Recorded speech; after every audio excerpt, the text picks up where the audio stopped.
स्वागत है आप सभी का एक और न्यू एपिसोड्स में। चलिए शुरू करते हैं। यह कहानी काल्पनिक है। चैप्टर 61। भावना ने जब रावण के तरफ देखा तो उसको रावण बेड पर लेटा हुआ दिखाई दिया। भावना उस गुफा को देखकर बहुत ज्यादा हैरान थी। वह सोच में पड़ गई कि यहाँ पर लड़कियों के कमरे जैसे डेकोरेशन कैसे, क्या यहाँ पर पहले कोई लड़की रहती थी? उस गुफा में हर चीज ऐसे लगा था कि मानो यहाँ पर कोई रानी रहती थी। उस गुफा के अंदर हर वह चीज मौजूद थी जो एक लड़की को हमेशा खुश रख सके, और सबसे अच्छी बात तो यह थी कि हर जगह पानी और कई प्रजाति की मछलियां तैर रही थी। उस गुफा में कोई भी ऐसा कोना नहीं था जहां पानी ना हो, और उस पानी कुछ 2 फुट ऊपर बेड, डेंसीगन और अलमीरा और खाने पीने की जगह बनी हुई थी। यह सब वहां देखकर भावना से रहा नहीं गया। वह रावण के पास जाकर बोली, योगी क्या हम यही रहने वाले हैं? रावण बोला, हाँ, क्या कोई दिक्कत है? भावना बोली, नहीं, मैं तो ऐसे ही पूछ रही थी। वैसे यह जगह मुझको बहुत ज्यादा पसंद आया। क्या मैं अब यहीं पर रह सकती हूँ? रावण बोला, हाँ, पर जब तक हम सब यहाँ पर हैं तभी तक। भावना बोली, ठीक है। उसने अपने भींगे हुए कपड़े उतारे और तावल लेकर रावण के पास जाकर लिपट गई। रावण उस समय से भावना के तरफ देख भी नहीं रहता था। वह तो बस भावना राय के द्वारा भेजे गए फोटो और डॉक्यूमेंट को देख रहा था। भावना रावण के पास लेट तो गई थी, पर रावण फोन में ही बिजी था। वह भावना पांडे को देख भी नहीं रहा था। भावना इस बात को लेकर गुस्सा हो गई और मन में ही सोचा, कौन सा ऐसा लड़का होगा जो एक लड़की के इतने करीब आने के बाद भी अपने काम पर लगा रहे। भावना से रहा नहीं गया और वह रावण के कंधे और गालों पर किस करने लगी। रावण को इस बात से गुस्सा आ गया। उसने भावना को धक्का देकर बोला, देख नहीं रही अभी मैं क्या कर रहा हूँ? भावना रावण के धक्के से बेड से पानी में गिर गई और रोने लगी। भावना बच्चों की तरह पानी में छटपटा रही थी। उसको एक पैर में मोच आ गया था। रावण तो पहले कुछ नहीं रिएक्ट किया, पर भावना को पानी में बैठे देखकर रावण बोला, क्यों ऐसा कर रही हो? तुमको पता है मैं क्या कर रहा था, फिर भी तुम रोमांस के मुंड में हो। भावना ने गुस्से में कहा, यह बात प्यार से भी तो बोल सकते थे ना, धक्का देने की क्या जरूरत थी? मेरे पैर में मोच हो गई है। रावण बेड से उतारकर जैसे ही भावना के पास गया, उसको में से पानी अपने गोद में उठाए। उसको तभी भावना ने योगी को भी अपने साथ लेकर पानी में गिर गई। पूरे गुफा में पानी 1 फुट के थोड़ा ऊपर था। रावण बोला, यह क्या मजाक है भावना? क्या तुमको थोड़ा बहुत भी सब्र नहीं है? भावना ने कहा, योगी अगर तुम्हारे जगह और कोई होता तो मैं उसके करीब भी नहीं जाती, पर तुम्हारे साथ मुझको कंफर्टेबल लगता है कुछ भी करने में। रावण बोला, ठीक है, तो फिर शुरू करते हैं। जरा मैं भी तो देखूं कि आप मुझको कहाँ तक बर्दाश्त कर सकती है।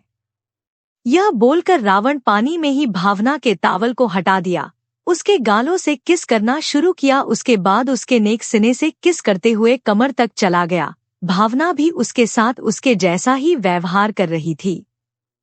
फिर रावण कमर को छोड़कर भावना के ओठों पर किस करने लगा और साथ में बाइट भी करे जा रहा था।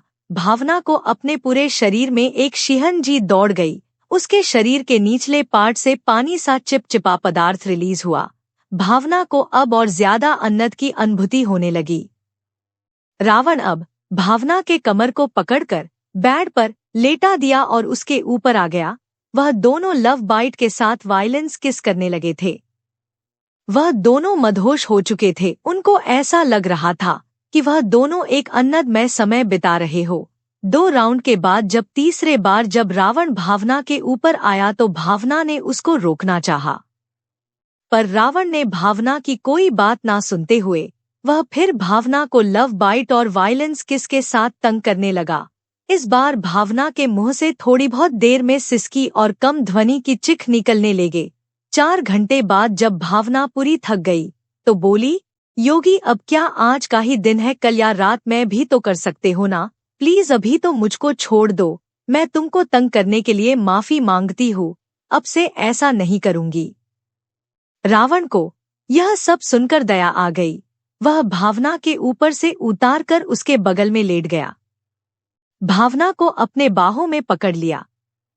भावना भी रावण को अपने बाहों में भरकर लेट गई। वह दोनों कुछ मिनट में ही नींद के आगोश में चले गए। इधर पीएम नितिन पटेल को जैसे ही पता चला कि उनके जो आदमी भावना पांडे को मारने गए थे वह सब खुद बहुत बुरी तरीके से मारे गए हैं, तो वह शॉक हो गया। वह अपने पीए से बोला, मुझको कैसे भी पता करना है कि मेरे आदमियों को किसने मारा और किस लिए। पीए बोला, जी सर, मैं पता करता हूँ क्या हुआ है वहां पर, यह सब किसने कराया है। नितिन पटेल बोला, देखो मैं कुछ सुनना नहीं चाहता, अगर मेरे कुछ और आदमी उस स्टेट में ना होते तो मेरी कुर्सी भी जा सकती थी। वह तो कल्याण हो उस अफसर का जो मुझे फोन कर सब बोल किया, उन लोग के बॉडी का ठिकाना लगा दिया, वरना यह न्यूज तो पूरे भारत में तहलका मचा चुका होता। इसमें मेरा नाम जरूर आता, इसलिए तुम जितना जल्द से जल्द हो सके उन लोग की खोजबीन करो जो मुझको नुकसान पहुंचाना चाहता है। पीए बोला, जी सर, मैं पता करता हूँ कि वह कौन सा इंसान है जिसको इस देश में रहकर आपसे डर नहीं है। यह बोलकर पीए वहां से निकल गया। भावना राय ने ही पीएम को फोन कर सब बातें बताए। उनके आदमियों को किसी ने मार डाला है। जानती थी कि उन डाकुओं को पुलिस तलाश करने जाएगी। अगर पुलिस को पता भी चल गई कि यह काम किसने किया है तो रावण पर भी खतरा आ सकता है। इसलिए भावना पीएम से यह बात बताए और उनके आदमियों के बॉडी को ठिकाने लगा दिया। चैप्टर 62। शाम के समय 5 बजे कर्ण महल में अयाना, तनु रावत और काव्या तीनों कुछ वैदिक मंत्र का जाप कर रही थी। उनका मंत्र पूरे कर्ण महल गूंज रहा था। सांप सुमेर सिंह ने जब महसूस किया कि इन लोग को अब कोई भी बुरी शक्ति नहीं छू सकती, तो वह वहां से पर कुछ देर रुक कर देखा कि कुछ देर पूर्व यह तीनों के अंदर एक दिव्य शक्ति का चेतना जागृत हो जाएगी, जिससे इनके शरीर या इनके होने वाले संतान के शरीर पर किसी बुरी आत्मा का प्रभाव नहीं पड़ेगा। सुमेर सिंह वह से हटकर कुछ दूरी पर बैठ गया और उन लोग की मंत्र जाप खत्म होने का प्रतीक्षा करने लगा। इधर गुफा में जब से महेंद्र पांडे के डाकुओं ने प्रवेश किया था तब से वह लोग वहां मछली पकड़कर पकाकर खाने में लगे हुए थे। महेंद्र पांडे कुछ चिंतित था। वह सोच रहा था अगर भावना ज्यादा दिन रावण के साथ रही तो उसको रावण से लगाव हो सकता है, जिससे आगे चलकर भावना को ही नुकसान होगा। पर महेंद्र कुछ सोच भी नहीं पा रहा था कि क्या करे।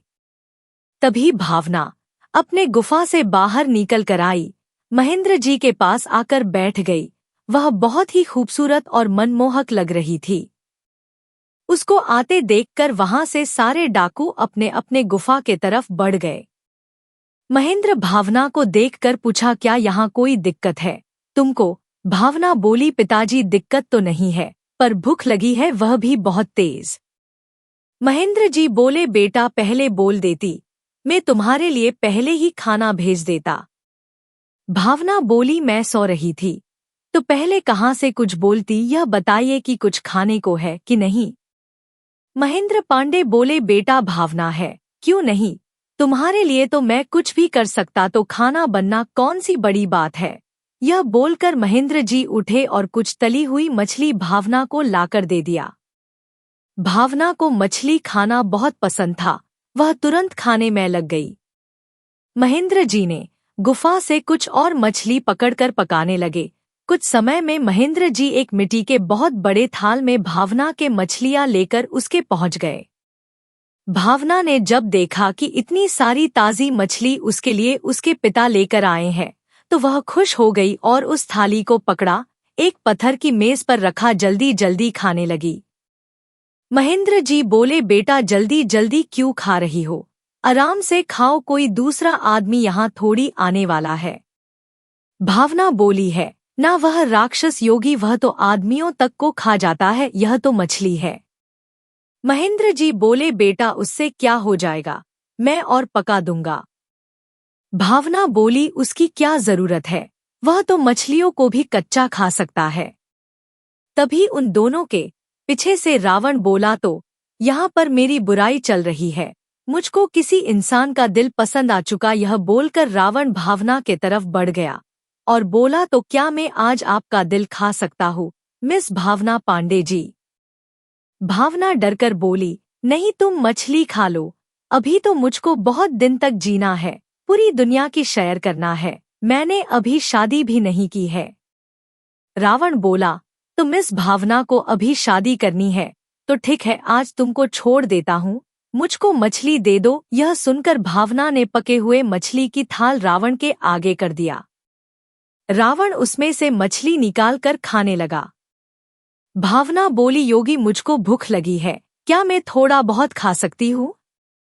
रावण बोला, क्यों नहीं, खाओ, किसने रोका है, मैं तो बस मजाक कर रहा था। भावना यह सुनने के बाद रुकी नहीं और मछली खाने पर टूट पड़ी। महेंद्र जी, जो उस समय से शांत बैठकर रावण और भावना की नोकझोंक देख रहे थे, वह दोनों को प्यार से एक साथ खाते देखकर खुश थे। वह बोले, क्या प्लान किए नितिन पटेल को कुर्सी से हटाने के लिए योगी? रावण मछली खाते हुए बोला, महेंद्र जी आप बस मछली खाओ, भावना पांडे का ख्याल रखे, बस यही आपका काम और सब मेरे ऊपर छोड़ दे तो सही रहेगा। वैसे भी आपकी बेटी आपसे बहुत दिन दूर रही है, कुछ दिन साथ में रहिए, आपके और उसके दोनों के लिए सही रहेगा। यह सुनकर भावना और महेंद्र के दूसरे के तरफ देखने लगे। दोनों ने इसरो ही इशारे में बातें की। भावना बोली, पिताजी क्या आपने बताया? महेंद्र बोले, नहीं। भावना बोली, तो रावण को पता कैसे चला? रावण बोला, मिस भावना मेरी यादाश्त गई है, आंखें और मेरी तंत्र शास्त्र आज भी काम कर रही है, मुझको सब पता चल गया है। भावना बोली, क्या? तब तो तुमको यह भी पता होगा कि तुम कौन हो?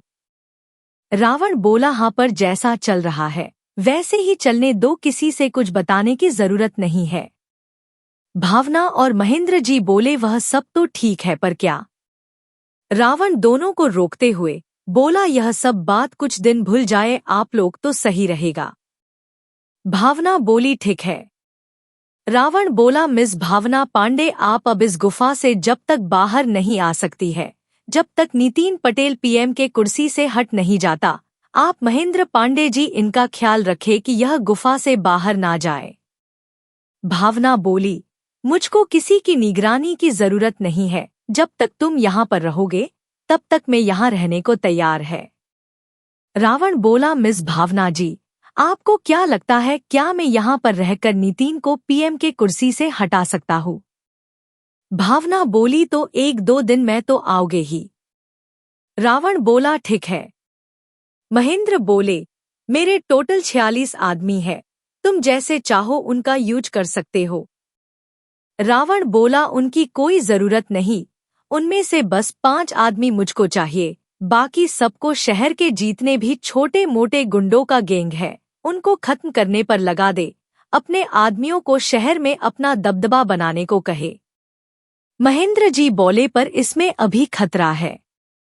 रावण बोला, आप बस यहाँ पर 10 लोग को रखे, सबको शहर भेज दे, आगे का सब मैं देखता हूँ कि क्या करना। महेंद्र बोले, ठीक है, तो कल इन लोग को मैं शहर भेज देता हूँ। रावण बोला, सबको यहाँ पर बुलाए, मैं देख तो लूँ एक बार कौन किस काबिल है। महेंद्र ने सब डाकुओं को आवाज दिया, सब वहां पर तुरंत हाजिर हो गए। रावण बोला, तो महेंद्र जी यह तो बताइए कि इन लोग में से कौन उतना काबिल है जो पूरे शहर को हैंडल कर सकता है? महेंद्र जी बोले, भालूपाल संभाल सकता है इस पूरे शहर को। यह सुनकर भालू गैंग से बाहर आकर खड़ा हो गया।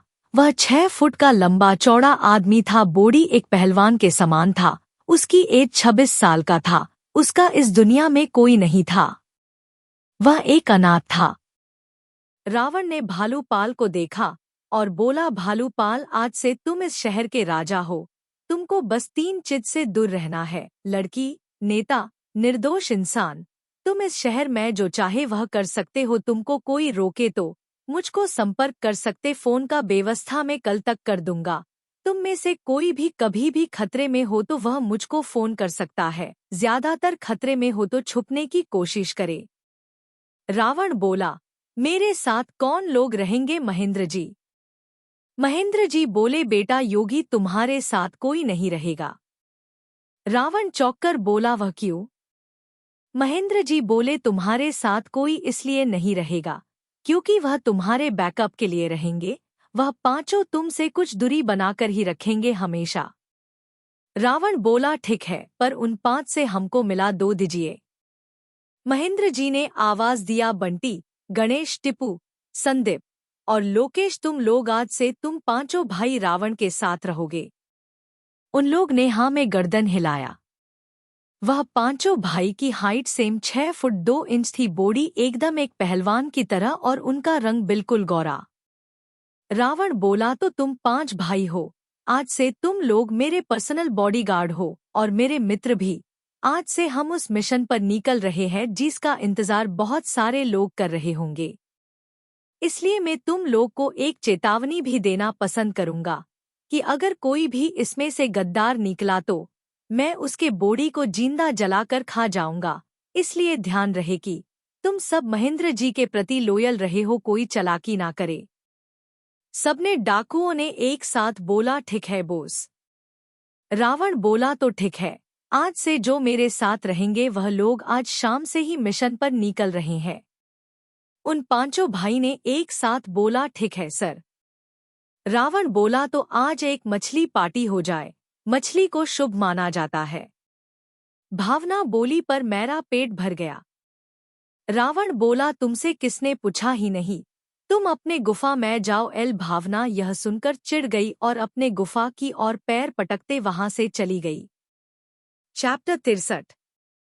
रावण उस जंगल के गुफा से अपने आदमियों और कालू के साथ शहर जाने के लिए निकलने गया। महेंद्र और उसके कुछ आदमी उस गुफा में ही रुके हुए थे। इधर कर्ण महल में अयाना, तनु, काव्या का मंत्र जाप खत्म हो चुकी थी। उनके शरीर अब बुरी शक्ति से लड़ने वाली एंटीबॉडी बन चुकी थी। वह सब अपने आसन से उठ चुकी थी। सुमेर सिंह उन लोग के आसन से उठते देखकर बोला, अब तुम तीनों इस महल से जा सकती हो और अपने दौरा सीखे गए टेक्निक का प्रैक्टिस करते रहना, क्योंकि आगे चलकर यही टेक्निक तुम तीनों की जिंदगी बचा सकती है। जो बुक तुमने पढ़ा था उसके बारे में और किसी को पता ना चले तो ठीक रहेगा, क्योंकि कोई चीज तभी तक राज रहती है जब तक किसी को पता ना हो। तीनों एक साथ बोली, जी गुरुवार हम बाहर जाने के बाद भी इसकी प्रैक्टिस करते रहेंगे, आपके हरेक बात का भी ध्यान रखेंगे। सुमेर सिंह बोले, बेटा तुम तीनों रात के 8 बजे यहाँ से बाहर जा सकती हो, क्योंकि 8 बजे मैं भी इस लोक से चला जाऊंगा। अयाना बोली, गुरुवार क्या यह महल भी विलुप्त हो जाएगा?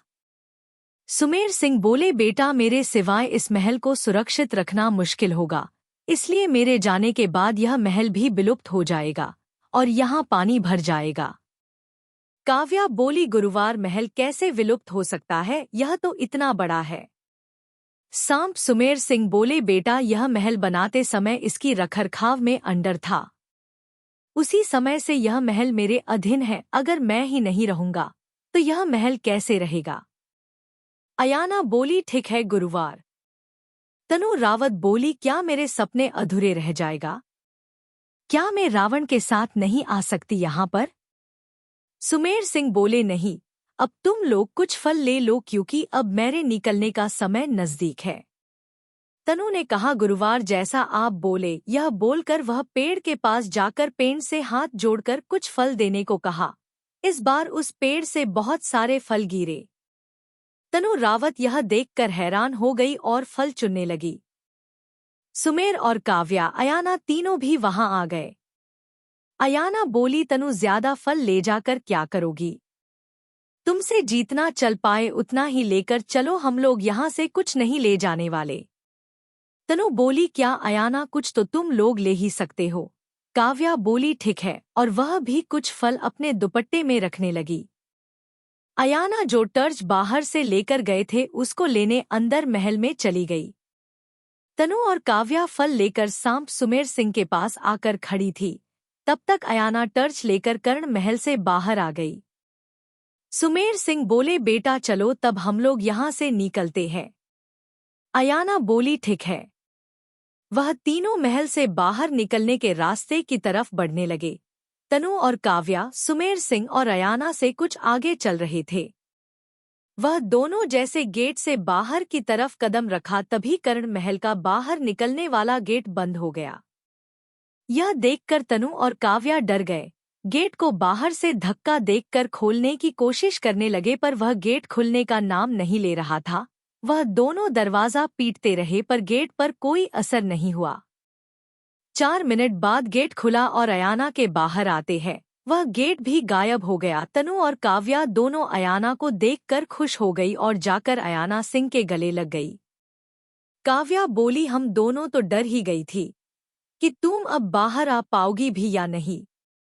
अयाना बोली, डरने वाली कौन सी बात है, गुरुवार तो थे ही मेरे साथ। तनु बोली, उससे क्या, क्या तुम बाहर होती तो तुमको डर नहीं लगता हम लोग को लेकर। अयाना सिंह ने कहा, अब हम लोग को यहाँ रुकना नहीं, चलिए। हमारे सिंह परिवार के पूर्वज यहाँ से जा चुके हैं और महल भी लपटा हो गया उनके ही साथ। अगर हम लोग यहाँ पर देर करते हैं तो हम लोग को खतरों का सामना करना पड़ सकता। यह बोलकर अयाना ने टर्च जलाई वहां से आगे चलने लगी। काव्या और तनु उसके पीछे पीछे चलने लगी। तनु बोली, अयाना इतना बड़ा महल कैसे गायब हो सकता है? क्या तुमने अपनी आंखों से महल को गायब होते हुए? अयाना सिंह बोली, हाँ देखा, पर मेरे को कुछ पता नहीं चल सका कि महल कैसे गायब हुआ। तुम दोनों ने भी तो महल का गेट गायब होते हुए देखा, तुमको और क्या जानना है? जैसे तुम लोग ने देखा वैसे ही मैंने भी देखा। काव्या बोली, तो क्या यहाँ पर भूखलन भी हो सकता? अयाना बोली, हाँ गुरुवार ने तो यही कहा कि तुम लोग यहाँ से जल्द बाहर चले जाना। काव्या बोली, तो ठीक है, हम लोग यहाँ से जल्द निकलते हैं। उसके बाद वह तीनों वहां से बाहर के तरफ निकलने लगी। इधर उत्तर प्रदेश के कानपुर शहर में रावण और उसकी टीम पहुंच चुकी थी। रावण को भावना राय ने लोकेशन के साथ सब क्रिमिनल का एड्रेस भी दिया था।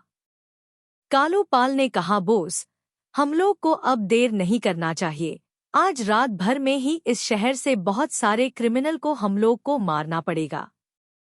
रावण बोला, तो चलो हमला शुरू करते हैं। भुवन ठाकुर के घर पर रावण सबसे पहला अटैक करने वाला था। वह इस शहर का संसद ही नहीं, एक बहुत बड़ा क्रिमिनल था जिसके कारण उससे डरते थे। जिन लोग ने आज तक उसके खिलाफ आवाज उठाए वह जीवित नहीं रहे, इसलिए रावण ने सबसे पहले उसको ही टारगेट किया। रावण ने अपने साथियों को कुछ दूरी पर ही रहने को कहा था। उसकी टीम ने भुवन ठाकुर के पूरे विला को चारों तरफ से घेर लिया।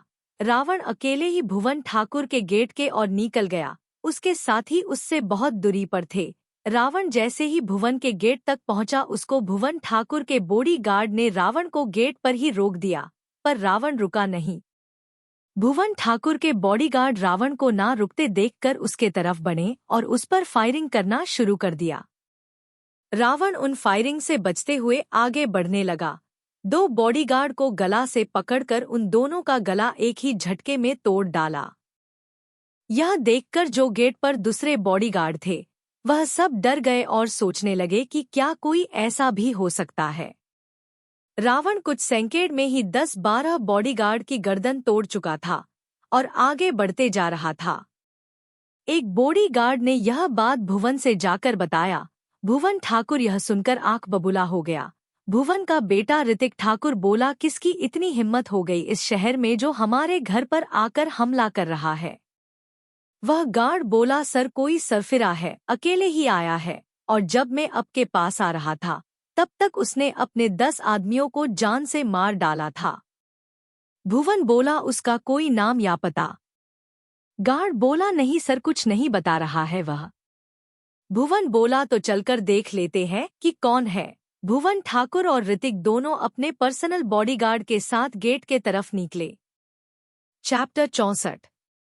रावण जब ठाकुर परिवार के बॉडीगार्ड को मारे जा रहा था, उसके मारने की स्टाइल को देखकर खुद उसके ही आदमी थर थर कांप रहे थे। तो ठाकुर और के बॉडीगार्ड्स का क्या हाल होगा, यह तो खुद ठाकुर परिवार के बॉडीगार्ड्स को भी पता होगा। वह सब छुप छुप कर हमला कर रहे थे, पर रावण उनको खोज खोज कर मारे जा रहा था। तभी ऋतिक ठाकुर आगे बढ़कर रावण पर हमला किया। वह कराटे में ब्लैक बेल्ट होल्डर था, पर रावण के पास जैसे ही वह पहुंचा, रावण ने एक खंजर अपने कमर से निकाला और ऋतिक के सीने पर एक ही वार किया, जिससे ऋतिक ठाकुर का दिल एक ही वार रावण के हाथ में आ गया। रावण उस दिल को कच्चा ही खाने लगा। यह देखकर ठाकुर परिवार के बॉडीगार्ड्स वहां से भागने लगे। भुवन ठाकुर बोले, कहाँ भाग रहे हो, सब एक साथ मिलकर हमला करो इस राक्षस पर वहां जो भी गार्ड बचे थे वह सब भाग गए। भुवन बोला, इतने खिलाने पिलाने के बाद अगर कोई भाग जाए तो बॉडीगार्ड्स पालना ही बेकार है। रावण ऋतिक का दिल खाते हुए भुवन ठाकुर की तरफ बढ़ने लगा। भुवन ठाकुर बोला, ओए लड़के, अगर तूने मरे बच्चे को मारकर सही नहीं किया, इसका बदला तुम और तुम्हारे पूरे परिवार को चुकाना पड़ेगा। तभी बाहर से फायरिंग की आवाज आने लगी। भुवन फायरिंग की आवाज सुनकर सोचा कि पुलिस आ गई है, इसलिए उसका और मनोबल बढ़ गया। वह रावण से डर तो रहा था, पर भुवन यह भी जानता था कि पुलिस के आने के बाद यह मेरे साथ कुछ नहीं कर पाएगा, इसलिए वह खुश हो रहा था। रावण को यह बात पता था कि यह फायरिंग उसके आदमियों ने किया है, जो लोग यहां से भागे थे उनको मारने के लिए। रावण अपने ही धुन में आगे बढ़ते जा रहा था। वह भुवन ठाकुर के बातों को सुनकर मुस्कुराते हुए आगे बढ़े जा रहा था। भुवन ने नीचे से एक गन उठाकर रावण पर फायरिंग करने लगा। रावण को उससे कुछ नहीं बोला। वह फायरिंग से बचते हुए आगे बढ़कर भुवन को पकड़कर बोला, भुवन ठाकुर, तुम होगे तोप इस एरिया और शहर के लिए, लेकिन मैं जंगल का राजा शेर हूँ। मेरा कोई एरिया नहीं है, ना कोई स्टेट से बंधा हुआ हूँ। मैं पूरे भारत का बबर शेर रावण सिंह हूँ, सिंह परिवार का वारिस। यह सुनकर भुवन ठाकुर को तुरंत समझ आ गया कि अब कुछ नहीं हो सकता है, मरना तय है। भुवन बोला, तो मिस्टर रावण सिंह, क्या आप मुझको एक बार छोड़ सकते? मैं कभी भी आपके खिलाफ नहीं जाऊंगा। रावण बोला, मैं पार्टी बदलने वालों पर भरोसा नहीं करता, चाहे वह पैसे दौरा आए या ताकत देखकर। यह बोलकर रावण ने भुवन के सीने में खंजर मारा। भुवन ठाकुर की एक तेज चिख निकली और वह वहीं पर खत्म हो गया। रावण उसका दिल खाते हुए अपने आदमियों के पास पहुंच गया। कालू पाल से बोला, इस विला को जला दो कि यहाँ किसी को कोई सबूत ना मिल सके। कालू अपने आदमियों से बोला, इस विला को जला डालो। रावण के आदमियों ने 5 मिनट में ही पूरे विला में आग लगा दिया। तभी पुलिस कार की सायरन रावण को सुनाई पड़ी। रावण सबके तरफ देखकर बोला, यहाँ से तुरंत निकलो, पुलिस आ रही है। रावण यह बोलकर जंगल के ओर जाने लगा। उसके सारे आदमी भी उसके साथ ही उसके पीछे पीछे चलने लगे।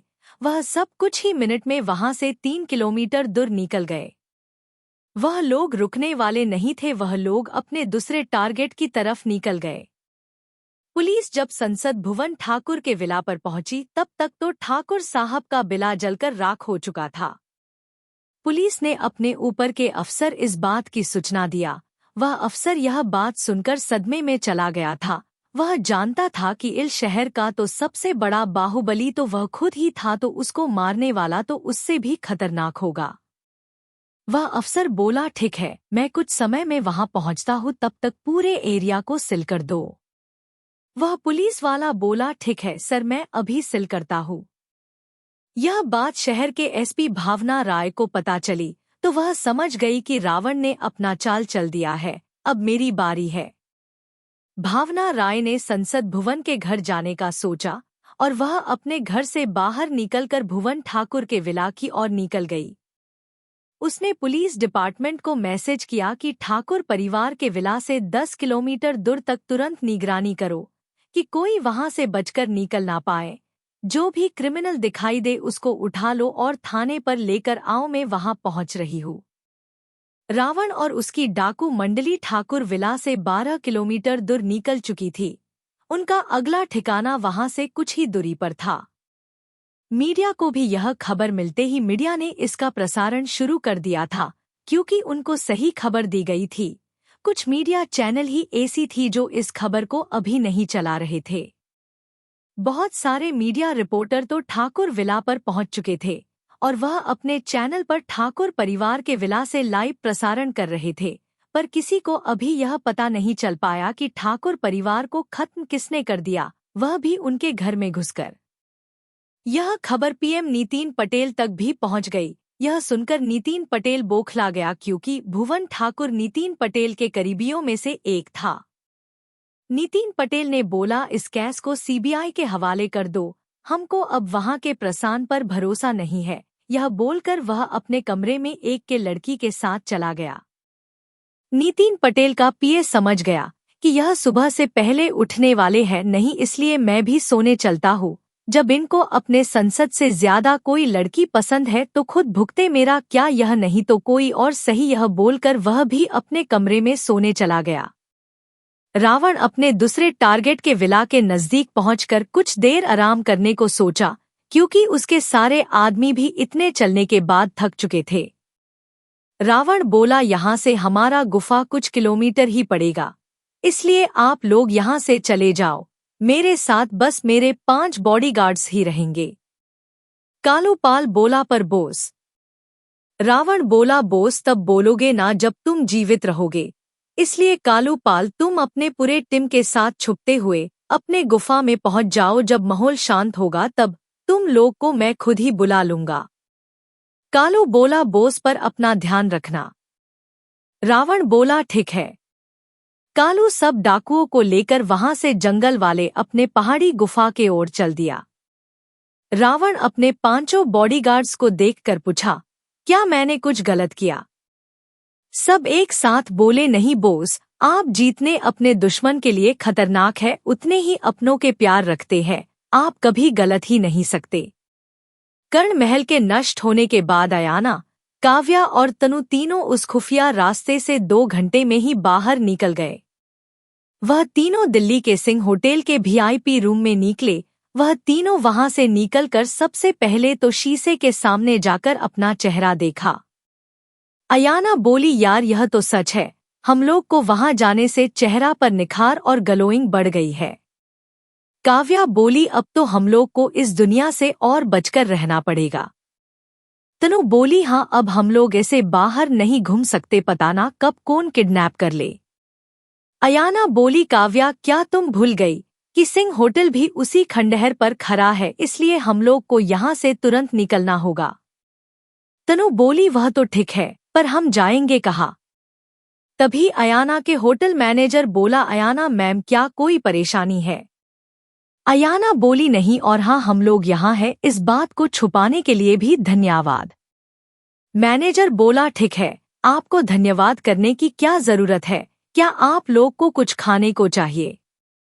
काव्या बोली, नहीं, इसकी जरूरत नहीं है, हम खा चुके हैं। मैनेजर यह सुनकर बाहर चला गया। तभी वहां बहुत से बॉडीगार्ड्स आने लगे। यह देखकर अयाना, काव्या और तनु तीनों खड़े हो गए और अपनी अपनी पोजीशन ले लिया। चैप्टर 65। दिल्ली सिंह होटल में अयाना, तनु और काव्या को चारों तरफ से कुछ बॉडीगार्ड ने आकर घेर लिया। यह देखकर वह तीनों शॉक हो गई। अयाना तेज आवाज में बोली, तुम सब कौन हो और यहाँ क्यों आए हो? मिश्रा परिवार का बटलर बोला, मैं मिश्रा परिवार के हेड राकेश मिश्रा का खास बटलर संजीव भट्ट हूँ, मेरे को यहाँ राकेश मिश्रा ने भेजा है। काव्या बोली, तो राकेश मिश्रा ने तुम लोग को यहाँ क्यों भेजा है? बटलर बोला, अयाना मैम और काव्या मैम, आप दोनों मिश्रा परिवार की वारिस है। यह सुनकर काव्या और अयाना दोनों शॉक हो गई। बटलर बोला, अयाना मैम, इतना ही नहीं, आप कतर देश के सबसे बड़े परिवार शेख परिवार की होने वाली बोस भी है। यह सुनकर अयाना और शॉक हो गई। तनु बोली, वह कैसे संजीव जी? एक लड़की, 2 बड़े परिवार जिनके आपस में कोई रिलेशन नहीं है, उन दोनों परिवार की कैसे हो सकती है? बटलर बोला, मैम अयाना, आप नूरा जी की बेटी है और नूरा शेख परिवार की बेटी है, तो आप दो परिवार की हुई ना। यह सुनकर अयाना, तनु और काव्या को और हैरानी हुई। जिसको अयाना अपना बहन मानती थी वह उसकी माँ थी। अयाना अपना सर पकड़कर वहीं पर बैठ गई और सोचने लगी, आखिर मैंने क्या गलती करी थी कि मेरी माँ ने ही नहीं बताया कि मैं उनकी बेटी हूँ। बटलर संजीव भट्ट बोला, मैम आप दोनों को यहाँ से चलना चाहिए, नहीं तो आपके पीछे बहुत सारे दुश्मन लगे हैं। अगर उन लोग को पता चल गया कि आप यहाँ हो तो आप पर हमला हो सकता है। तनु ने अयाना और काव्या के तरफ देखकर पूछा, क्या करना है? अयाना बोली, कुछ नहीं, हम तीनों अकेले इस दुनिया के लिए काफी है। जब मेरी माँ नूरा और दादी हेमलता जी को यह दोनों परिवार मिलकर भी नहीं बचा पाया, तो तुमको क्या लगता है कि यह हम लोग को बचा सकते हैं, जो अपनी बीवियों को आज तक देखने तक नहीं आए, ना उनको यह बचा पाए? वह दोनों परिवार मेरे पीछे क्यों पड़ा है? क्या इससे पता नहीं चल रहा कि वह लोग भी उस प्रोजेक्ट के लालच में ही यहाँ पर आए हैं? काव्या बोली, तुम ठीक बोल रही हो अयाना, यह लोग भी उन लोग से कम थोड़ी है। संजीव भट्ट बोला, नहीं मैम, ऐसी कोई बात नहीं है। अयाना संजीव भट्ट से बोली, क्या आप कुछ देर के लिए अपना फोन दे सकते हैं? संजीव भट्ट बोला, क्यों नहीं, और वह अपना फोन अयाना के तरफ बढ़ा दिया। अयाना ने फोन लेने के बाद नितिन पटेल का नंबर डायल कर दिया। नितिन ने नया नंबर देखकर फोन नहीं उठाए। अयाना ने दोबारा कॉल किया तो नितिन का फोन जैसे ही रिंग हुआ वह अपने तावल अपने बदन पर लपेटकर फोन को उठाकर बोला, कौन है? अयाना बोली, नितिन पटेल, क्या इतनी जल्दी अपनी बहन को भूल गए? नितिन पटेल को अयाना की आवाज कान में पड़ते ही शॉक होकर बोला, अयाना तुम कहाँ हो? मैंने बहुत खोजने की कोशिश की थी तुमको, पर तुम मिली ही नहीं। अभी बताओ कहाँ हो? मैं अभी आता हूँ। अयाना ने कहा, मुझे मारने के लिए? नितिन बोला, क्या अयाना तुमको मैं अपनी बहन मानता हूँ? क्या तुमको मैं कोई नुकसान पहुंचा सकता हूँ? अयाना बोली, तुम कुछ ना बोलो तो सही होगा, तुम्हारे लिए मैं सब जान चुकी हूँ।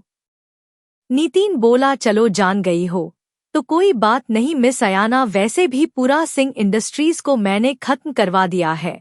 जो सिंह होटल और पैलेस बचा हुआ है वह भी उस मिश्रा परिवार के कारण, नहीं तो अब तक वह दोनों को भी खत्म करा चुका होता। वैसे भी तुम अब विल से बाहर निकल ही गई हो तो मरने के लिए तैयार रहना।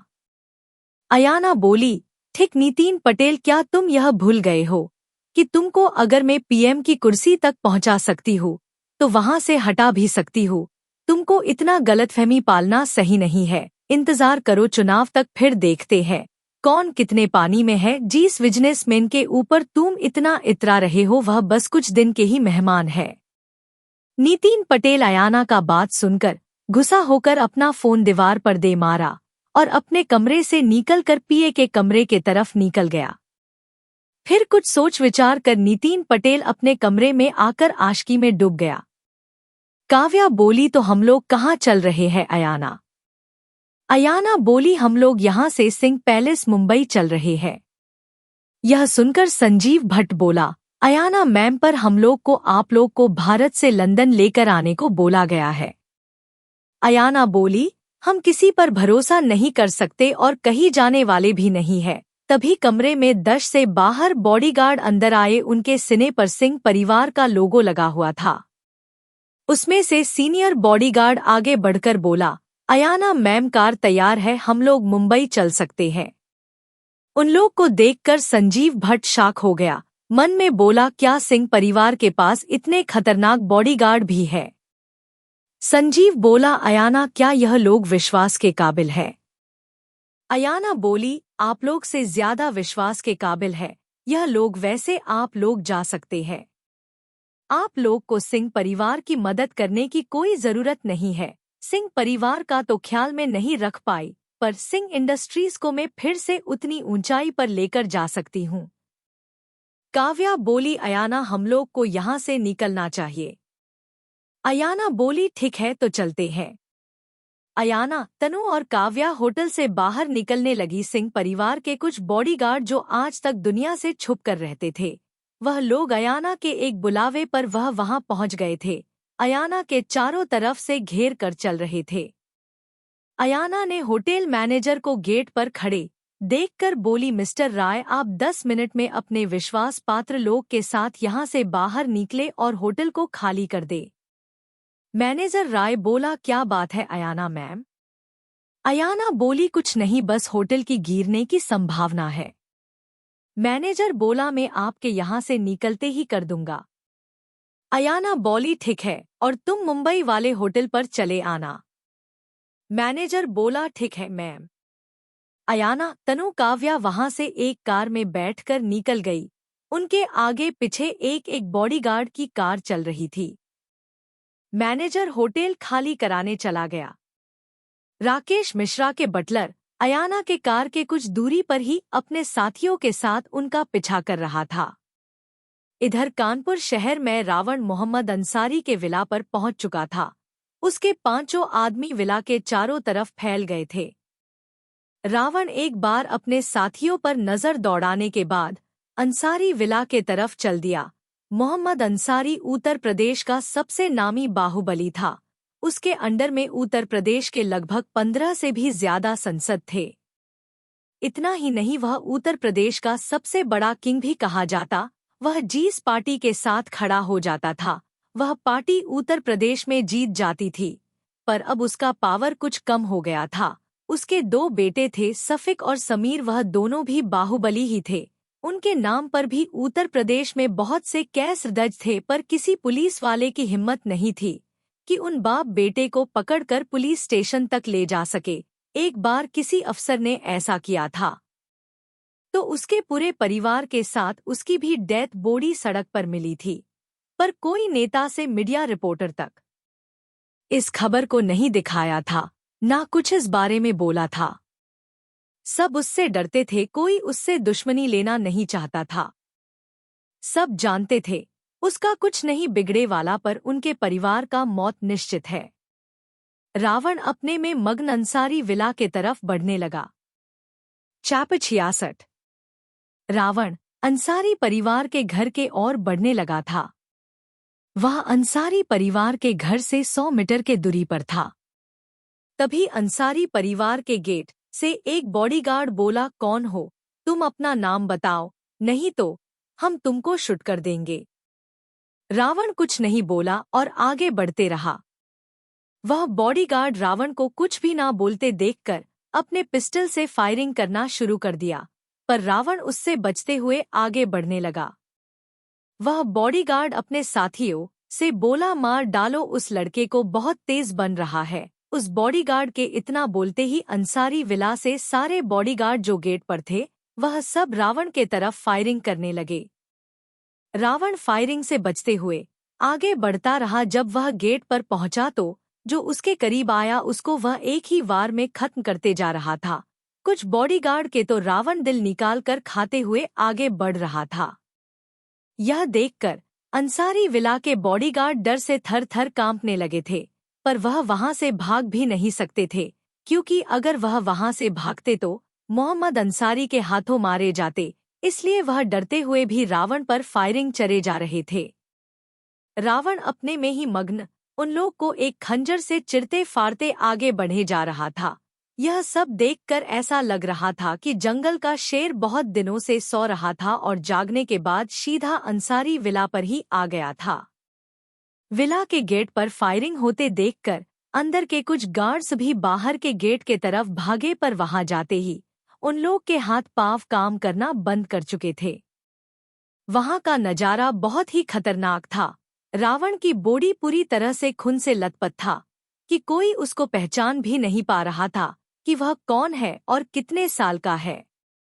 रावण को किसी के चिख पुकार या देद से कोई मतलब नहीं था, क्योंकि रावण जानता था कि यह लोग शरीफ इंसान तो है नहीं, इसलिए उसके सामने जो भी आ रहा था उसको वह मारे जा रहा था और उनके दिल को कच्चा ही चबाकर खाए जा रहा था। बहुत देर तक फायरिंग होते देखकर मोहम्मद अंसारी अपने दोनों बेटे के तरफ देखे और बोले, कौन है जो हम लोग पर हमला करने विला तक पहुंच गया है? क्या उसको अपने जान का डर नहीं है? जाकर देखना जरा और उसको जीवित पकड़कर लाना, मजा आएगा तड़पाकर मारने में। आसिफ और समीर बोले जी अबू, अभी उसको पकड़कर लाते हैं। यह बोलकर वह लोग विला से बाहर निकल गए। रावण बॉडीगार्ड को मारे जा रहा था। वहां पर अब मात्र 8 बॉडीगार्ड ही बचे हुए थे। वह सब डरकर वहां से बाहर के तरफ भागने लगे। रावण ने उनको बाहर भागते देखकर उनका पीछा नहीं किया। उसको पता था उसके आदमी इनको मौत के मुख में भेज ही देंगे। तभी रावण के पिठ पर एक तेज लात लगी। रावण 2 कदम आगे हो गया, लेकिन रावण तुरंत अपना बैलेंस बनाकर खड़ा हो गया और अपने पीछे देखा कि उस पर हमला किसने किया है। आसिफ बोला, बेटा दूध के दांत टूटे नहीं और आ गए अंसारी परिवार पर हमला करने। यह बोलकर आसिफ और समीर दोनों हंसने लगे। रावण उन दोनों को हंसते हुए देखकर मुस्कुराया और बोला, वह तो 1-2 हाथ करने पर ही पता चलेगा, पीठ पीछे तो कायर वार करते हैं। यह सुनकर उन दोनों भाई को गुस्सा आ गया। वह दोनों रावण के तरफ बढ़े, पर रावण पहले से ही तैयार था। उसने तुरंत अपने एक पैर से हवा में गुलाटी मारते हुए आसिफ के पांव पर हमला किया। आसिफ के पैर की एक हड्डी टूट गई। आसिफ के मुंह से एक तेज चिख निकली। आसिफ को जमीन पर गिरे देखकर समीर को और तेज गुस्सा आ गया। उसने रावण पर हमला बोल दिया। रावण ने उसके सीने पर एक तेज लात मारा तो उसके सीने के कुछ हड्डियां टूट गई। समीर वही कराते हुए जमीन पर जा गिरा। रावण ने आसिफ के पास जाकर उसके सीने में खंजर मारा और उसका दिल निकालकर कच्चा ही खाने लगा। यह देखकर समीर डर गया, अपनी जान की भीख मांगने लगा। वह रो रो कर रावण से माफी मांग रहा था कि आज के बाद मैं कोई गलत काम नहीं करूंगा, एक बार मुझको छोड़ दो प्लीज। रावण बोला, समीर अंसारी मेरे डिक्शनरी में मौत के अलावा कुछ नहीं है, पर यह उस बंदे के व्यवहार पर निर्भर करता है कि उसको आसान मौत मिलेगी या निर्मम। समीर बोला, मुझको आसान मौत देना प्लीज। रावण बोला, ठीक है। यह बोलकर वह समीर अंसारी की को बोला, ठीक है, पर रावण ने उसके भी सीने में खंजर मारकर उसका दिल निकालकर खाते हुए अंसारी विला के अंदर प्रवेश करने लगा। तभी एक बूढ़ा आदमी बोला, कौन हो लड़के और तुम हमारे परिवार पर हमला क्यों कर रहे हो? क्या किसी ने पैसा दिया है हमारे परिवार को मारने के लिए? अगर कोई दिया भी है तो मैं उससे 10 गुना देने को तैयार हूँ और अपने बेटे के मौत को भी भूल जाऊंगा। रावण बोला, मोहम्मद साहब, आपने कभी उन लोग को मारते हुए सोचा जिनको आपने दंगे करा मारे? क्या आपने उन लड़कियों के बारे सोचा जिनको आपने विदेश में सप्लाई करी? क्या आपने उन लोग के बारे में कभी सोचा जिनको आपने बॉडी कंपोनेंट निकालने के लिए मारा? मैं उन सब गुनाह का बदला लेने आया हूँ। यह बोलकर रावण मोहम्मद साहब के तरफ जाकर उनके सीने में खंजर मारा, उनका दिल निकाल कर खाते हुए वहां से निकल गया और अपने मन ही बोला, मैं ज्यादातर किसी अनजान व्यक्ति से बात नहीं करता। जब वह गेट पर पहुंचा तो उसके पीछे से 10-12 लड़कियां भागते हुए आई और रावण के पैरों में गिर कर रोने लगी। रावण अपने पैरों पर इतनी सारी लड़कियों को देखकर बोला, तुम लोग कौन हो? एक लड़की बोली, हम लोग को अंसारी परिवार के द्वारा किडनैप किया गया था विदेश में भेजने के लिए। रावण बोला, तो अब सब अपने अपने घर जाओ और यहाँ क्या हुआ यह भूल जाओ तो तुम लोग के लिए ही सही होगा। एक लड़की बोली, हम अपने आप को तो भूल सकते हैं, पर आपको नहीं। क्या आप एक अघोरी है जो इन लोग के मारे के बाद इनकी बॉडी पार्ट्स खा रहे थे? रावण बोला, देखो तुम सब यहाँ से जाओ और मैं एक योगी हूँ, मैं एक जगह कभी नहीं रहता, इसलिए मेरा कोई नाम भी नहीं है। अगर मेरा नाम जानना है तो उसमें कोई बड़ी बात नहीं है, मुझको अघोरी या योगी कुछ भी बोल सकती हो, पर अभी तुम लोग यहाँ से जाओ। वह लड़कियां बोली, तो आज से हम सब लड़कियां आपको योगी बुलाएंगी। तभी रावण के 5 बॉडीगार्ड्स वहां पहुंच गए। रावण उन देखकर बोला, इन लोग को भावना राय के हाउस पर छोड़कर चले जाओ और इस बात का किसी को पता ना चले तो ही सही रहेगा। एक बॉडीगार्ड बोला, बोस मैं अकेले इन लोग को छोड़कर आ रहा हूं, आप आगे का काम कर सकते हैं। रावण बोला, संदीप, क्या तुम इन लोग को छोड़ आओगे? कोई गड़बड़ तो नहीं होगी ना? संदीप बोला, बोस, आपको जो जानता हो वह आपसे कभी गद्दारी करेगा क्या? रावण बोला, ठीक है, इन लोग को एक पुरानी कार से लेकर जाओ और उस कार का नंबर प्लेट उसका हटा देना। संदीप बोला, जी बोस। वह एक कार लेने चला गया, बाकी चारों अपने काम पे लग गए। जब विला जलने लगा तो लड़कियां कार में बैठने लगी थी। सब लड़कियों के बैठ जाने के बाद संदीप वहां से कार लेकर चल दिया। रावण और उसके चारों बॉडीगार्ड दूसरे टारगेट के तरफ निकल गए।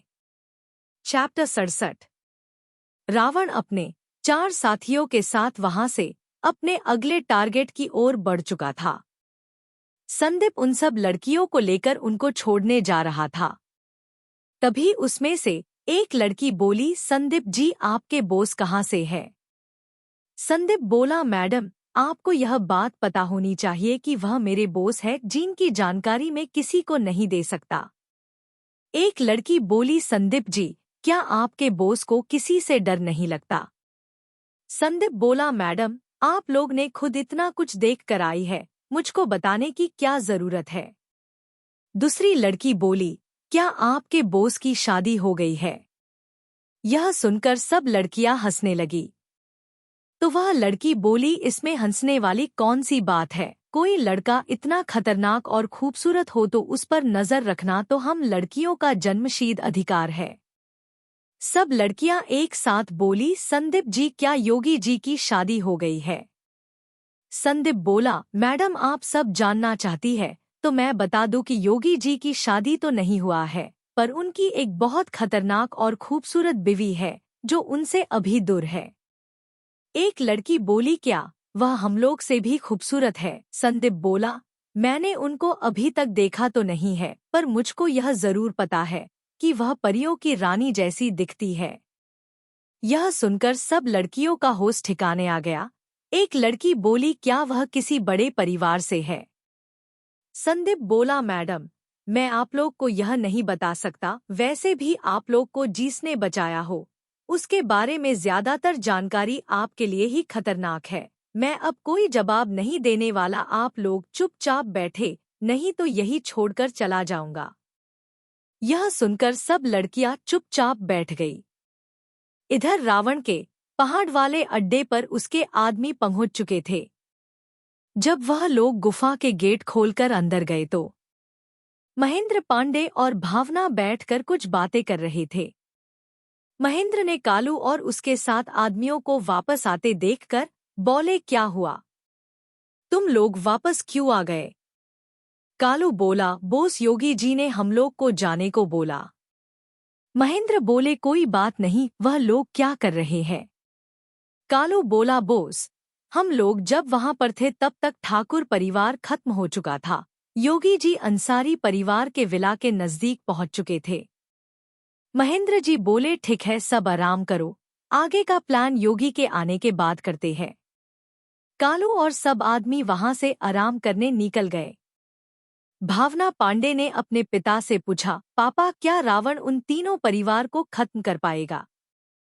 महेंद्र जी बोले, ठाकुर परिवार, अंसारी परिवार को तो रावण आसानी से मार सकता है, पर दुबे परिवार के पास भी कुछ खतरनाक ताकतें हैं जो रावण को चोट पहुंचा सकती है। भावना बोली, पापा जी, पर दुबे परिवार में तो कोई लड़का भी नहीं है, दुबे परिवार में सिर्फ एक लड़की ही वारिस है।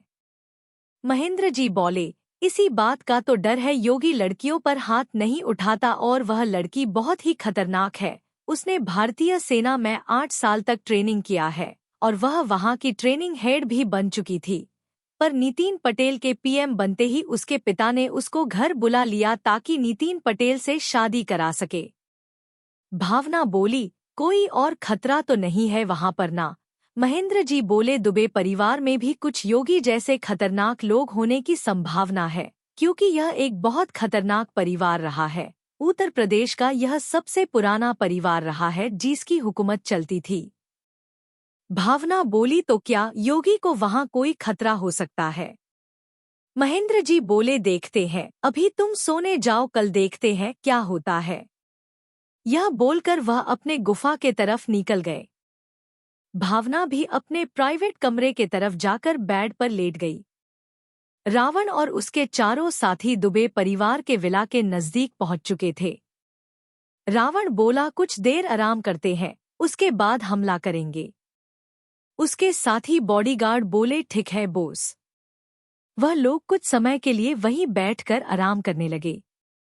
संदीप उन सब लड़कियों को लेकर भावना राय के घर पर पहुंच गया। वह भावना का गुप्त ठिकाना था, जिसको उसके कुछ साथी पुलिस वाले ही जानते थे। संदीप कार से उतर उस घर का गेट खोला और कार लेकर उसके अंदर चला गया। वह थोड़ा एकांत स्थान पर था। जब लड़कियां कार से उतरी तो वह जगह उन लोग को थोड़ा बहुत अजीब लगा। एक लड़की बोली, संदीप जी, आप हम लोग को यह कौन सी जगह लेकर आ गए? तभी घर के अंदर से भावना सिविल ड्रेस में बाहर आई और बोली, डरो मत, तुम लोग यहाँ पर सेफ हो। वह लड़कियों ने जब भावना राय को वहां देखा तो खुश होकर उसके तरफ चली दी। भावना बोली, देखो, आज रात में तुम लोग यहाँ पर रह सकते हो, पर सुबह के 5 बजे निकल जाना। सब लड़कियां एक साथ बोली, ठीक है, पर हम लोग इतनी सुबह सुबह हम लोग कैसे जाएंगे यहाँ से? भावना बोली, यहाँ से कुछ कदम पूर्व की दिशा में जाओगी तो तुम लोग को बस स्टॉप मिल जाएगा। उसके बाद जिसको जहाँ जाना है वह वहां से निकल जाना।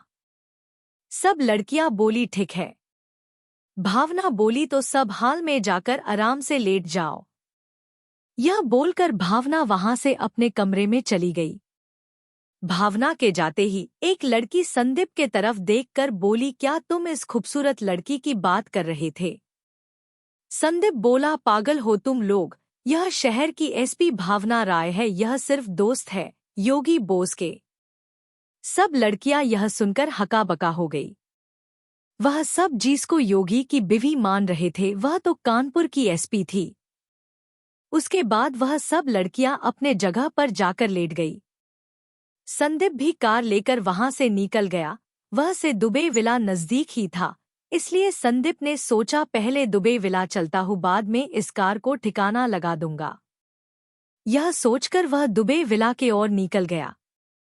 रावण और उसके चारों बॉडीगार्ड आराम करने के बाद दुबे विला के नजदीक पहुंच चुके थे। दुबे विला की सुरक्षा देखकर तो रावण भी हैरान था। वह कुछ सोच विचार कर अपने बॉडीगार्ड्स से बोला, यहाँ तुम लोग विला से दूरी बनाकर रखना। अगर मुझको कुछ यहाँ होता है तो तुम लोग मुझको लेकर यहाँ से निकल जाना, लड़ने की मत सोचना। रावण की बात सुनकर चारों बॉडीगार्ड ने अपना सिर हाँ में हिलाया। रावण बोला, तो मेरे साथियों में अंदर जा रहा हूँ, तुम सब अपना ख्याल रखना और कोई हमला हो तो बचकर भाग जाना। सारे बॉडीगार्ड बोले, बॉस आपका क्या? रावण बोला, तुम अपना ख्याल रखो, मैं अपना रख सकता हूँ। उसके बाद रावण दुबे विला के तरफ बढ़ने लगा। रावण के कुछ कदम आगे बढ़ते ही दुबे परिवार का हेड बॉडीगार्ड मायक पर बोला, कौन हो बालक और दुबे विला में तुमको आने का क्या कारण है? रावण कुछ नहीं बोला, आगे बढ़ते चला जा रहा था।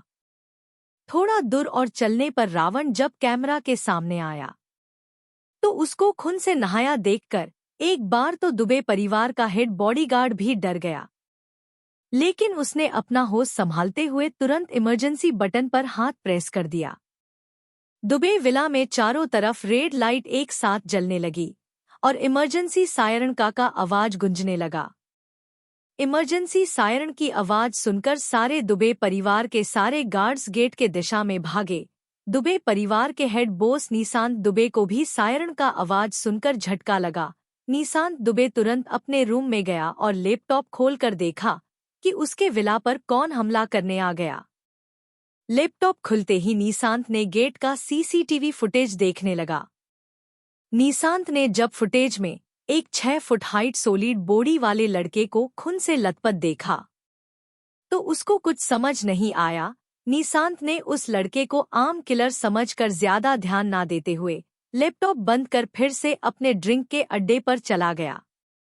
चैप्टर 68। रावण दुबे विला की ओर बढ़े चला जा रहा था। दुबे परिवार के बॉडीगार्ड्स फायरिंग करना शुरू कर चुके थे, पर रावण पर उनके फायरिंग का कोई असर नहीं हो रहा था। यह देखकर दुबे परिवार के बॉडीगार्ड्स को हैरानी होने लगी। उन लोग को समझ नहीं आ रहा था कि इस लड़के को कैसे रोका जाए। हेड बॉडीगार्ड बोला, अपने पास जितने भी मशीन गन है उन सब को गेट पर लगा दो कि वह लड़का विला के अंदर ना आ पाए। कुछ गार्ड्स मशीन गन के लाने वहां से सिक्योरिटी रूम के तरफ भागे। रावण इतने देर में विला के गेट पर पहुंच चुका था, पर अंदर से फायरिंग की वजह से वह विला का गेट नहीं तोड़ पा रहा। दुबे विला का गेट भी बहुत मजबूत था। तब तक अंदर से कुछ गार्ड्स मशीन गन लेकर गेट पर पहुंच गए और उसको सेट करने लगे। रावण ने जब यह देखा तो वह मन में बोला, अगर मैं ज्यादा देर करूंगा तो यहाँ आर्मी भी आ सकती है, इसलिए मुझको मशीन गन सेट करने से पहले इस गेट को तोड़कर अंदर जाना पड़ेगा। रावण बिना अपने जान के फिक्र कर विला के गेट तोड़ने में जुट गया। रावण ने विला का गेट तो तोड़ दिया, पर मशीन गन से फायरिंग होने के कारण उसके बॉडी में बहुत सारी गोलियां लग गई, जिसके कारण वह बेहोश होकर गेट पर ही गिर गया। उसको बचने तक का मौका नहीं मिला था। यह फायरिंग दुबे परिवार की बॉस कल्पना दुबे ने किया था। कल्पना दुबे ने जब देखा कि जब रावण बेहोश हो गया तो वह गेट के तरफ बढ़ने लगी। विला का हेड बॉडीगार्ड भी कल्पना के पीछे भागा। कल्पना रावण के पास जाकर उसको ध्यान से देखा तो वह उसको देखने के बाद उसको अपने गोद में उठाकर तुरंत विला के अंदर की तरफ भागी। यह देखकर सारे बॉडीगार्ड्स हैरान हो गए। उनको यह समझ नहीं आया कि जो इंसान दुबे परिवार पर हमला करने आया था उसको कल्पना मैम अपने गोद में लेकर अंदर क्यों गई। सब बॉडीगार्ड अपने अपने पोजीशन पर फिर से तैनात हो गए।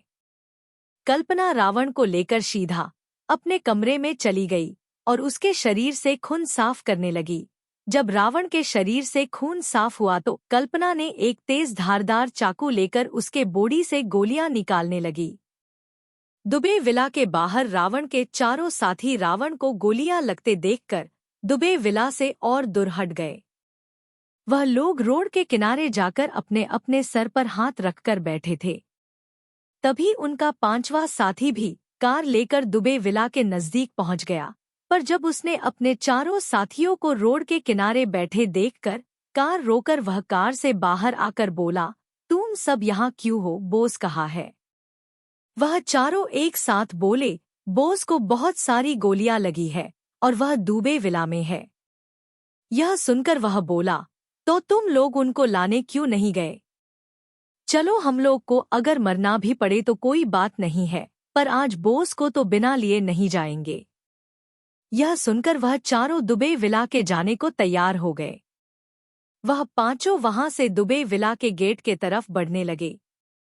निशांत दुबे को जब पता चला कि जो शख्स दुबे विला पर हमला करने आया था उसको कल्पना अपने रूम में लेकर गई है, तो वह शॉक हो गए। वह तुरंत कल्पना के रूम के तरफ बढ़े। कल्पना रावण के शरीर से बुलेट निकालकर उसके जख्म को साफ कर उस पे दवा का लेप चढ़ा रही थी। यह सब कल्पना ने रावण से ही सीखा था। जब कल्पना को नक्सलवादियों ने गोली मारी थी और वह भागते हुए बेहोश होकर गिर गई थी, तब उसको रावण ने ही बचाया था, ठीक किया था।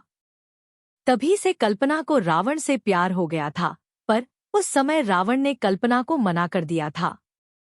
रावण के जंगल से आने के बाद भी कल्पना उसके पीछे गई थी, पर जब उसको पता चला कि रावण की पहले से ही बीवी है तो वह वापस आ गई थी। कल्पना जब रावण को लेप लगा रही थी तब रुद्र सिंह भी वहां आ गया था। वह यह देखने आया था कि कहीं सिंह परिवार के दुश्मनों ने तो दुबे परिवार पर हमला नहीं कर दिया है। लेकिन जब वह कमरे में गया तो उसको उसका भाई रावण खून से लथपथ बेड पर लेटा हुआ दिखाई दिया। वह रावण को इस हालात में देखकर वह उसके पास चला गया। रावण को देखते देखते उसके आंखों में आंसू आ गए। कल्पना ने जब वहां रुद्र सिंह को देखा तो बोली, रुद्र मुझसे ही गलती से गोली चल गई, अगर पहले पता होता कि यह रावण है तो मैं इस पर कभी वार नहीं करती।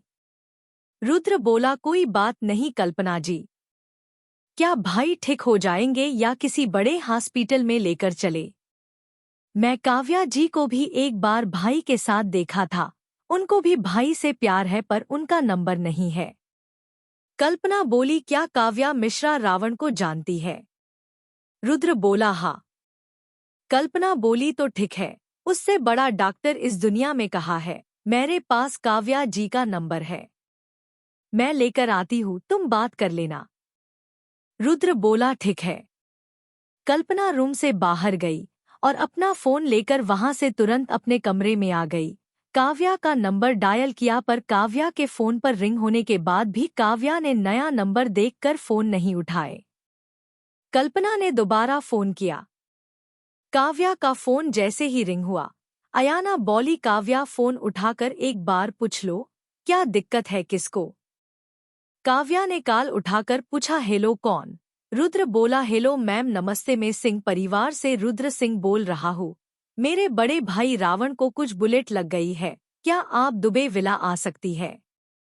काव्या को तो रुद्र की आवाज सुनकर ही शॉक लगा था, पर जब उसने सुना कि रावण भी उसके साथ है तो वह और ज्यादा शॉक हो गई। उसको कुछ बोलते नहीं बन पा रहा था।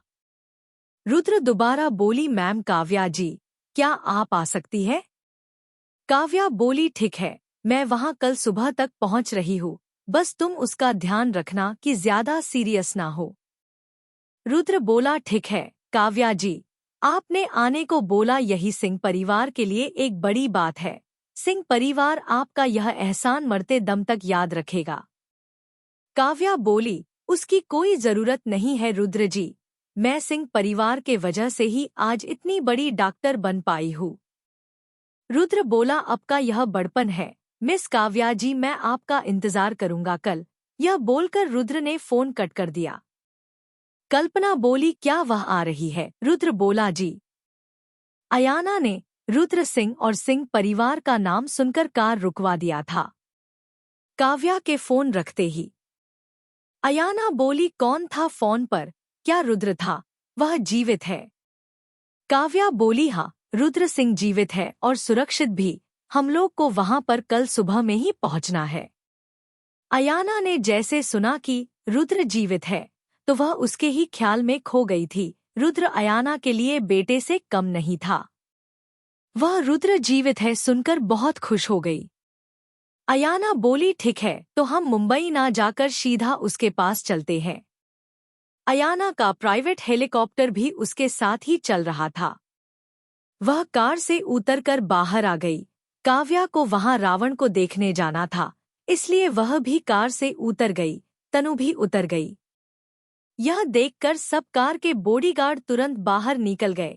वहां एक घेरा बनाकर पोजीशन ले लिया। सिंह परिवार का हेड बॉडीगार्ड अयाना के पास आकर पूछा, क्या बात है मैम, यहाँ कोई दिक्कत है? अयाना बोली, हम लोग को कानपुर के लिए तुरंत निकलना है, हेलीकॉप्टर को नीचे आने को कहो। बॉडीगार्ड बोला, जी मैम। उसने ब्लूटूथ पर हेलीकॉप्टर को नीचे आने को बोला। हेलीकॉप्टर नीचे आते ही अयाना, तनु और काव्या उसमें चढ़कर बैठी। अयाना ने अपने बॉडीगार्ड से बोला, तुम लोग मुंबई सिंह पैलेस पर पहुंचो, मैं कल शाम तक वहां पहुंचती हूँ। और हेलीकॉप्टर वहां से उड़ गया। मिश्रा परिवार के बॉडीगार्ड भी तब तक अयाना के कार तक पहुंच चुके थे, पर उन लोग को पता नहीं चल पाया कि वह कहाँ गई। मिश्रा परिवार का बटलर सिंह परिवार के गार्ड से पूछा, कहाँ गई मैम? सिंह परिवार का बटलर बोला, वह लोग कानपुर के लिए यहाँ से गई है और कुछ हम लोग को पता नहीं। यह बोलकर वह सब मुंबई के लिए निकल गए। मिश्रा परिवार का बटलर ने तुरंत ब्लूटूथ पर अपना हेलीकॉप्टर उतारने को बोला। मिश्रा परिवार के 4 हेलीकॉप्टर भी उनके काफिले के पीछे ही चल रहे थे। उनके चारों हेलीकॉप्टर तुरंत ही वहां पर पहुंच गए। कारों के ड्राइवर को छोड़कर सब हेलीकॉप्टर पर चढ़कर अयाना के हेलीकॉप्टर का पीछा करने लगे। जो बॉडीगार्ड बच गए वह सब कार से मुंबई की ओर निकल गए। नुरा अंसारी भी गोली लगने के बाद भी उसको बचा लिया गया था। वह लखनऊ शेख परिवार के विला में रह रही थी। शेख परिवार का एक बटलर भागते हुए नुरा के कमरे आकर बोला, मैम अभी अभी पता चला है कि अयाना मैम मिल चुकी है और वह कानपुर आ रही है। उनके साथ तनु रावत और काव्या मिश्रा भी है। नुरा यह सुनकर खुश हो गई। नुरा बोली, कार निकालो, कानपुर चलो, अपने सारे बॉडीगार्ड भी साथ में लेकर चलना कि कोई खतरा ना हो वहां पर। बटलर बोला, मैम अभी रात के 11 बज रहे हैं, क्या अभी चलना ठीक होगा? नुरा बोली, तुम बस कानपुर चलो, अपने पास जो बॉडीगार्ड्स से वह क्या दिखाने के लिए है? बटलर बोला, जी मैम चलिए चलते हैं। नुरा बटलर के साथ शेख विला से बाहर निकली। बटलर ने सारे बॉडीगार्ड को मैसेज चलते चलते ही कर दिया था। वह सब कार को एक लाइन से लगाकर खड़े थे। नुरा अपने कार बैठी, ड्राइवर ने कार चालू करी और वहां से निकल गया।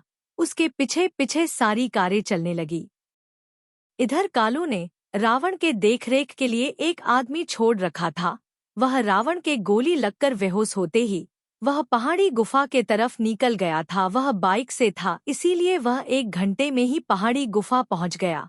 वह वहां पहुंचते ही अपने बाइक को एक तरफ फेंका और गुफा का दरवाजा खोला। वह हांफते हुए गुफा में गया था। भावना को गुफा का गेट खुलते महसूस हुआ तो वह अपने गुफा से बाहर आ गई। महेंद्र जी और सारे डाकू भी अभी जगे हुए थे। अपने एक साथी को हांफते हुए देखकर कालू बोला, क्या बात है? वह डाकू बोला, योगी जी को बहुत सारी गोली लगी है, वह अभी दुबे विला के अंदर है। महेंद्र जी बोले, तो देर किस बात की, आज की रात आर या पार की लड़ाई कर ही लेते हैं। चलो सब यहाँ से, हम भी तो देखें कि दुबे परिवार कितने पानी में है। महेंद्र जी यह बोलकर अपना बंदूक लेकर गुफा से बाहर निकले। उनके साथ ही उनके सारे साथी भी वहां से बाहर आ गए। भावना के आंखों से आंसू आने लगे थे, वह भी वहां से उन लोग के साथ निकल गई। चैप्टर 69। योगी को लेट होते देखकर भावना राय अपने गुप्त विला से अपने कुछ साथियों के साथ दुबे विला की ओर निकल गई। उसको बेचैनी सी होने लगी थी, इसलिए वह अपने गुप्त विला से योगी के पास जाने को निकली थी। निशांत दुबे जब कल्पना के कमरे में गए तो वहां का दृश्य देखकर समझ नहीं पाए कि यह सब हो क्या रहा है। जो लड़का हमला करने आया था, कहीं उससे कल्पना प्यार तो नहीं करती? निशांत जी कल्पना के पास गए और बोले, बेटा यह लड़का तो हम लोग को मारने आया था, तो फिर तुम इसको दवा क्यों लगा रही हो? कल्पना बोली, पिताजी यह वही योगी है जिसने मेरी जान बचाई थी। क्या आपको लगता है कि जिसने मेरी जान बचाई हो और मुझको इतना ताकतवर बनाया हो, वह मुझको मारने आएगा? यह सच नहीं हो सकता। निशांत दुबे बोले, क्या इस लड़के ने तुमको बचाया था और तुमको ट्रेनिंग भी दिया था, फिर यह यहाँ हमला करने क्यों आया है? कल्पना बोली, उसका पता तो इनके जगने के बाद ही पता चलेगा। निशांत जी बोले, क्या मैं डॉक्टर्स को फोन करूं? कल्पना बोली, उसकी जरूरत नहीं है, इनको देखने काव्या मिश्रा कल सुबह में आ रही है। यह सुनकर निशांत जी बोले, क्या अमेरिका वाली काव्या मिश्रा? कल्पना बोली, जी पिताजी। निशांत जी यह सुनकर शॉक हो गए और बोले, वह तो बड़े बड़े बिजनेसमैन के बुलाने पर भी कहीं नहीं जाती, तो वह यहाँ कैसे आ रही है? कल्पना बोली, पिताजी वह रुद्र के बुलावे पर आ रही है। यह सुनकर निशांत जी मन में ही सोचा, सिंह परिवार के पास तो अब ना पैसा है ना रुतबा, तो फिर काव्या मिश्रा एक काल पर आने को तैयार कैसे हो गई? जरूर इसके पीछे कुछ गुप्त कारण है, मुझको पता करना पड़ेगा। तभी एक गार्ड भागते हुए उस कमरे में आकर बोला, मैम जिसको आप उठाकर लाई है, उनके कुछ दोस्त बाहर उनको यहाँ से ले जाने के लिए आए हैं। कल्पना बोली, उन लोग को अंदर लाकर बैठाकर चाय पानी दो और उनसे बोलो कि योगी जी अभी ठीक है, आप लोग आराम करें। यह सुनकर वह गार्ड वहां से गेट के चल दिया। दुबे विला के गेट पर रावण के 5 दोस्त खड़े होकर रावण को देखने का इंतजार कर रहे थे। संदीप दुबे परिवार के सीनियर गार्ड से बोला, देखिए हम लोग लड़ाई करने नहीं आए हैं, आप बस हमारे बॉस को हम लोग को लौटा दे, नहीं तो सुबह होते होते यहाँ मेरे सारे साथी पहुँच जाएंगे और अगर हमारे बॉस को इस बीच कुछ हो गया तो यह दुबे परिवार के लिए बहुत घातक होगा। तभी अंदर से एक गार्ड भागते हुए गेट पर आकर अपने सीनियर बॉडीगार्ड से बोला, सर, इन लोग को अंदर जाने की इजाजत मिल गई है। गेट खोल दे। सीनियर गार्ड बोला ने गेट खोलने को बोला। गेट खुलते ही संदीप गेट के ओर बढ़ने लगा। उसके पीछे उसके चारों साथी भी चलने लगे। उनको डर तो लग रहा था कि अंदर ले जाकर यह लोग उन लोग को भी ना मार दे, पर वह सब अपने बॉस के लिए मरने को भी तैयार थे। उनको गेट से अंदर आते ही जो गार्ड कल्पना के पास गया था वह आगे आया और बोला, आप लोग मेरे साथ चले। यह बोलकर वह आगे चलने लगा। संदीप और उसके चारों साथी उसके पीछे पीछे। वह दुबे विला की बनावट, सजावट, पेड़ पौधों को देखते हुए उस गार्ड के पीछे चलते जा रहे थे। जब वह लोग चलते हुए एक हवल में पहुंचे तो वह गार्ड बोला, आप लोग यही बैठे, योगी जी का अभी इलाज चल रहा है, सुबह तक वह होश में आ जाएंगे। तब तक आप यही आराम कर सकते हैं। अगर कुछ चाहिए तो मैं यहीं पर हूँ, आप जो चाहिए वह बोल सकते हैं। संदीप बोला, हम लोग को कुछ नहीं चाहिए, बस हमारे बॉस को देखना है। गार्ड बोला, यह संभव नहीं है, अभी आपके बॉस हमारे बॉस के कमरे में है और वहां जाना किसी के लिए अलाउड नहीं है। आप लोग को सुबह तक इंतजार करना पड़ेगा। संदीप बोला, ठीक है, तो हम लोग यहीं पर है, जब हमारे बॉस ठीक हो जाए तो हम लोग को बता दीजिएगा। गार्ड बोली, जी ठीक है। यह बोलकर वह अपने लोकेशन पर जाकर खड़ा हो गया। तभी दुबे विला के गेट पर भावना राय पहुंच गई। वह अपने कार से उतरकर पहले गेट के बाहर का नजारा देखा, फिर दुबे विला के सीनियर गार्ड से बोली, मुझको विला की तलाशी लेनी है। मेरे को खबर मिली है कि आप लोग ने यहाँ कुछ लोग को अभी मारा है और यह सच भी है, गेट पर खून के धब्बे भी है। दुबे परिवार का सीनियर गार्ड बोला, मैम भावना राय, क्या यह किसी आतंकवादी का घर है जो आप 1 बजे रात को तलाशी लेने आई है? हाँ, यह बात तो सही है कि कुछ देर पहले यहाँ फायरिंग हुआ था, पर उसमें किसी की जान नहीं गई है। उस लड़के को हमारी बॉस खुद इलाज कर रही है। भावना बोली, मैं कैसे मान लूं कि आप सच बोल रहे हैं? सीनियर गार्ड बोला, आप चलकर देख सकती है। भावना बोली, तो चलो देख लेते हैं। सीनियर गार्ड बोला, चलिए। वह आगे आगे चलने लगा और भावना उसके पीछे। जब वह हवल से गुजरी तो उसको पांडे ग्रुप के 5 डाकू दिखाई दिए जो सोफे पर बैठकर अपना सर पकड़कर बैठे थे, पर भावना उन लोग को देखने के बाद भी अनदेखा कर उस गार्ड के साथ चलती रही। जब भावना राय कल्पना के रूम में उस गार्ड के साथ पहुंचकर देखा तो सही में रावण के शरीर पर दवा लगा हुआ था, वह बेहोश था। भावना निशांत जी से बोली, क्या आपके गार्ड ने इन पर हमला किया था?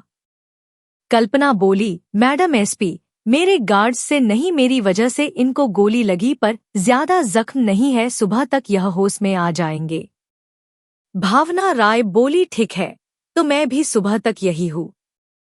और वह एक चेयर लेकर रावण से कुछ दूरी पर बैठ गई और अपने साथियों को बाहर हवल में रुकने को बोला। उसके साथी वहां से हवल के ओर निकल गए। निशांत जी भावना राय से बोले, तो आप है इस हादसा के कारण? भावना बोली, हाँ, जो गलत रास्ते पर हो उसको खत्म करना पुलिस का कर्तव्य होता है, पर इस निकमी सरकार के कारण हमारे हाथ बंधे हैं, वरना कब के मैं आप जैसे लोग को खत्म कर चुकी होती।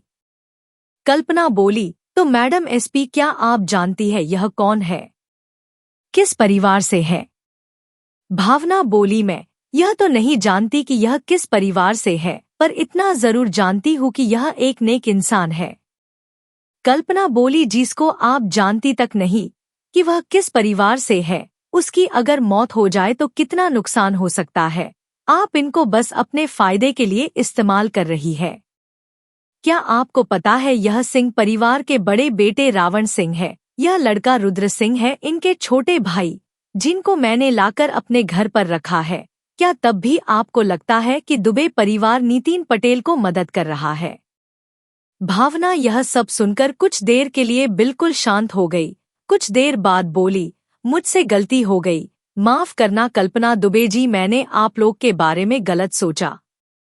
कल्पना बोली, कोई बात नहीं भावना जी, जो हो गया उसको कौन रोक सकता है, बस आगे से ख्याल रखना।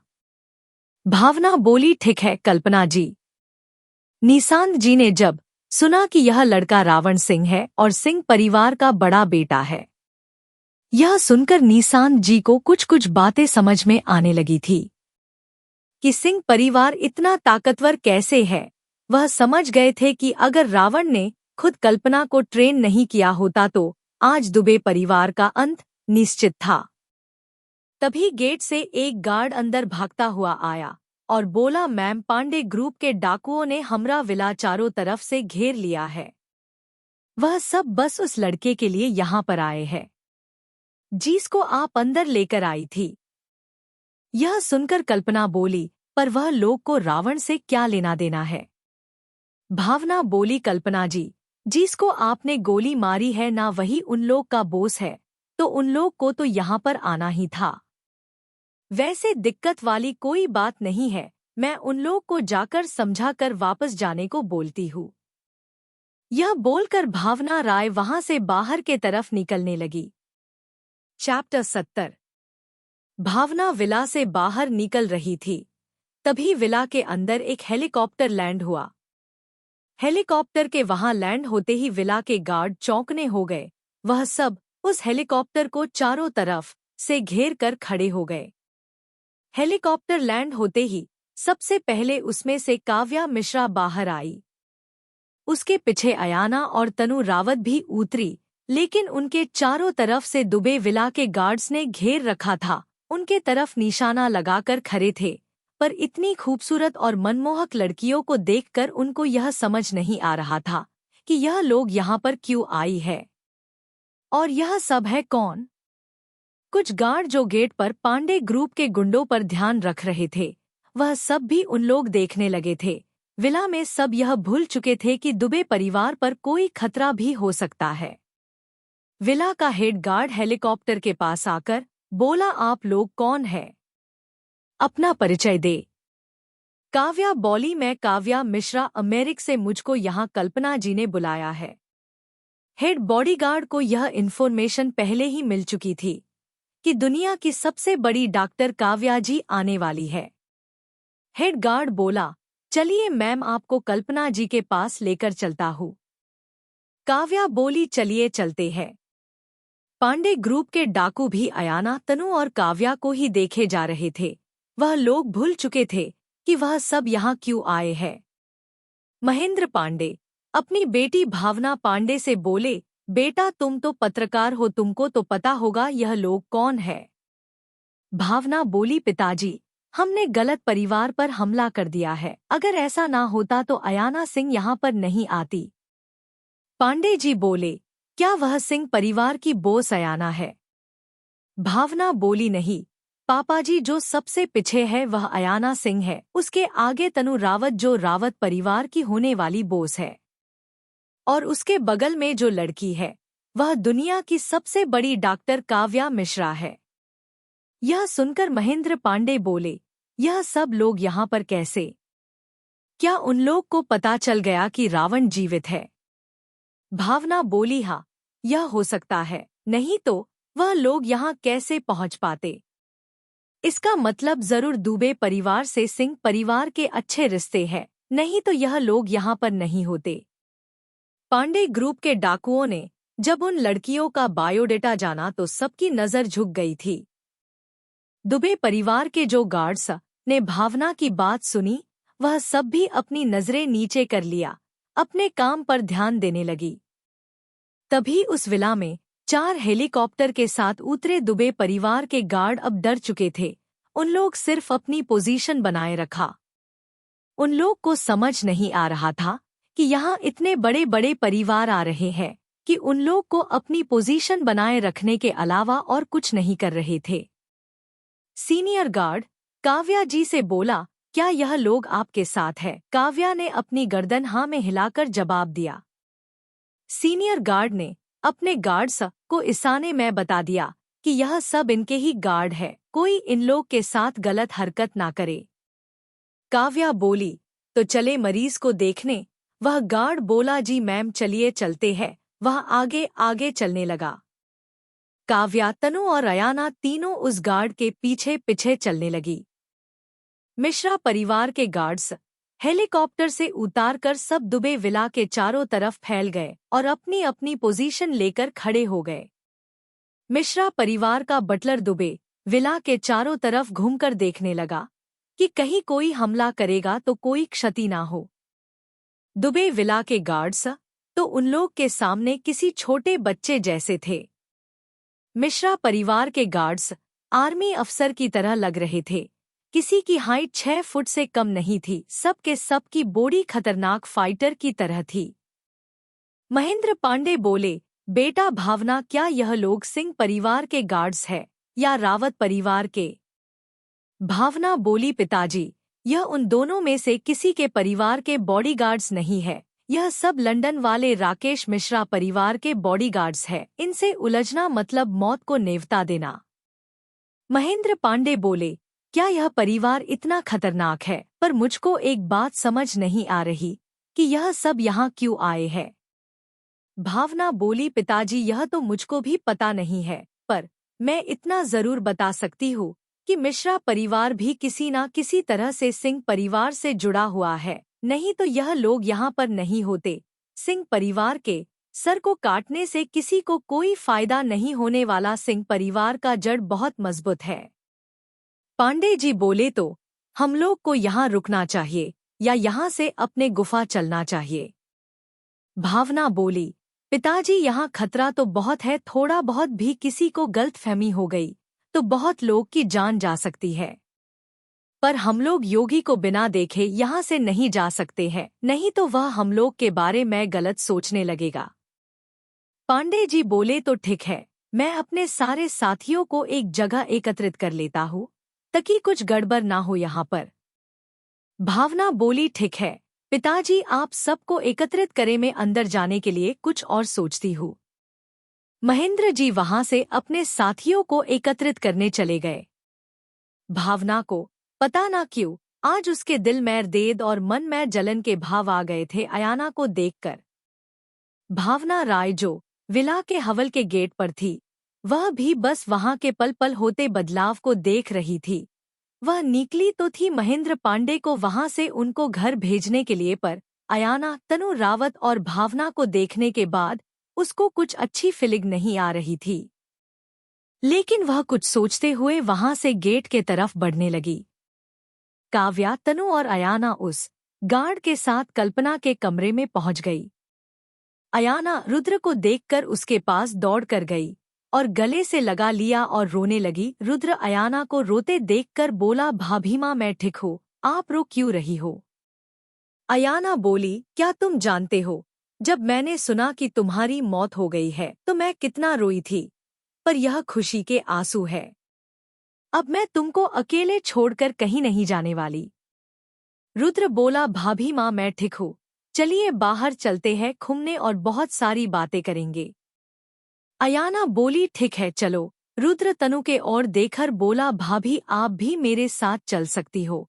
तनु बोली, ठीक है तो चलो। कल्पना बोली, मैं भी चलती हूँ, तब तक काव्या जी यहाँ अपना इलाज पूरा कर लेंगी। वह चारों वहां से बाहर निकलने लगे।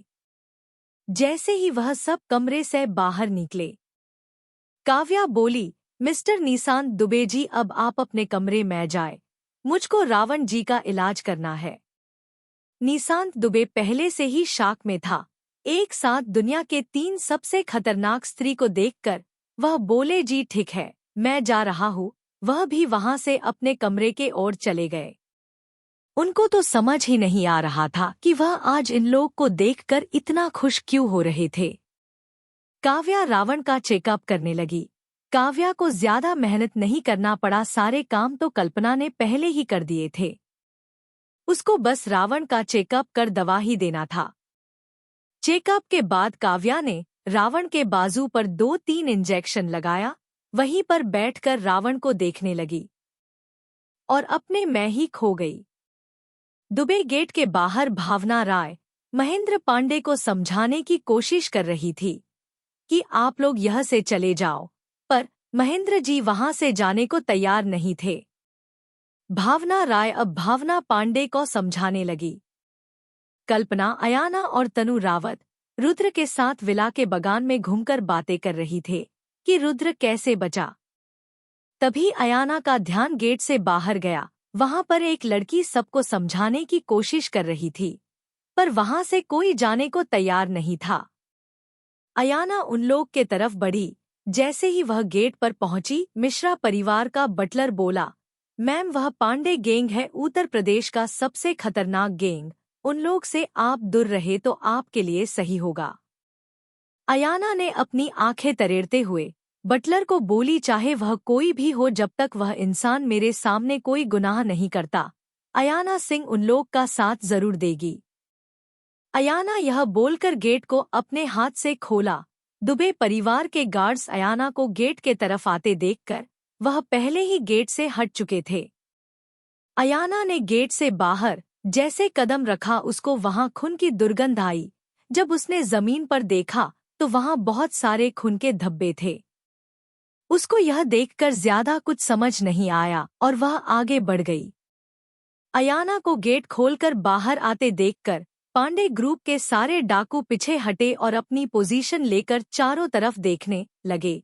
उन लोग को पता चल चुका था कि अयाना सिंह उनकी बॉस की बीवी है, इसलिए वह सब अपनी लेडी बॉस का ध्यान रख रहे थे। मिश्रा परिवार के बटलर ने जब यह देखा कि पांडे ग्रुप के डाकुओं ने अयाना को प्रोटेक्शन के लिए घेरा तैयार किया है, तो वह निश्चिंत हो गया। पर उसको यह समझ नहीं आया कि यह सब अयाना को प्रोटेक्ट क्यों कर रहे हैं। पर यह बात अयाना को थोड़ा बहुत समझ आ गया था। वह समझ चुकी थी कि रावण की वजह से यह लोग मुझको इतनी इज्जत दे रहे हैं।